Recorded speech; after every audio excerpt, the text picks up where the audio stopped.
Hi అండి. అందరికీ నమస్కారం. నిన్న మాజీ సీఎం గారు పులివెందుల వెళ్ళారు. కార్యకర్తలను పరామర్శించారు. ఆ పరామర్శలో భాగంగా ఒక వ్యక్తి పవన్ కుమార్ అనే వ్యక్తి జగన్మోహన్ రెడ్డి దగ్గరికొచ్చి తనేదో చెప్పుకున్నాడు. సార్ ఇట్లా నా మీద రకరకాల కేసులు పెడుతున్నారు.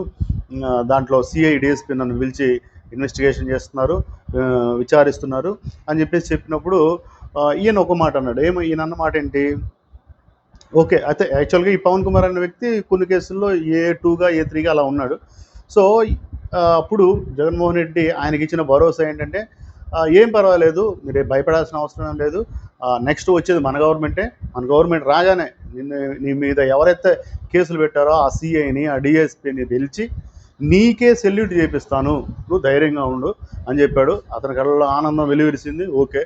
కాకపోతే ఇక్కడ మేము వేసే ప్రశ్నలు రెండండి. ఒకటి, అంటే ఒక క్రిమినల్గా ఉన్న వ్యక్తి, ఒక రౌడీ షీటర్గా ఉన్న వ్యక్తి వాళ్ళ మీద పోలీస్ కేసులు ఉంటే వాళ్ళ చేత రేపు వాళ్ళకి పోలీసుల చేత సెల్యూట్ చేపిస్తున్నాం అంటే పోలీస్ శాఖ అంటే అంత చిన్న చూప, అంత చులకన మీకు?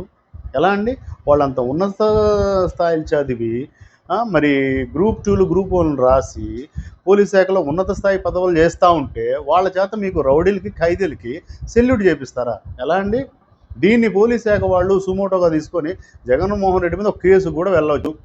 ఇకపోతే రెండోది, ఎలా మీరు పోలీసులకి, డిఎస్పీకి, సిఐకి సెల్యూట్ చేయిస్తారో ఒకసారి ఆలోచిద్దాం. ప్రజలందరూ కూడా ఆలోచించండి. ముఖ్యంగా వైసీపీ కార్యకర్తలు ఆలోచించండి మేము చెప్పే పాయింట్కి. ఎలా?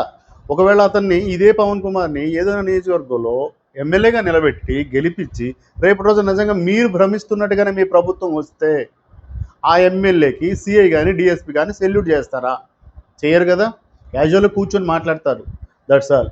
లేదు, ఒక ఎమ్మెల్సీ ఇస్తారు రేపు మీ ప్రభుత్వం వస్తే. ఆ ఎమ్మెల్సీకి ఏమన్నా సిఐ ర్యాంక్ వాళ్ళు, డిఎస్పీ ర్యాంక్ వాళ్ళు సెల్యూట్ చేస్తారా? వాళ్ళు కూడా చేయరు కదా. లేదు, ఇంకేదైనా కార్పొరేషన్ చైర్మన్ ఇస్తారు, చెయ్యరు కదా. మినిస్టర్ పదవి ఇస్తారు, చెయ్యరు కదా. కేవలంగా సెల్యూట్ చేయాల్సిన పరిస్థితి ఒక డిఎస్పీ కానీ, సిఐ కానీ ఎవరికి ఉంటుందండి?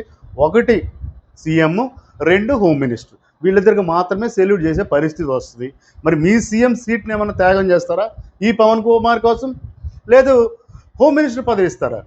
ఎందుకండి ఇంకా జనాల్ని పిచ్చోళ్ళని చేస్తారు జగన్మోహన్ రెడ్డి గారు? మీ పిచ్చి, మీ పరాకాష్ఠకే 164 సీట్లలో మిమ్మల్ని ఓడించి కింద కూర్చోబెట్టారు. ఇంకా ఎందుకంటే జనాలను ఇచ్చేస్తారు? దయచేసి ఈ పిచ్చి పేలాపనలు మానుకొని పద్ధతిగా ఉండి జనాల్ని ఇంకా మోసం చేయొద్దని చెప్పేసి కోరుకుంటా ఉన్నాం. నమస్కారం అండి.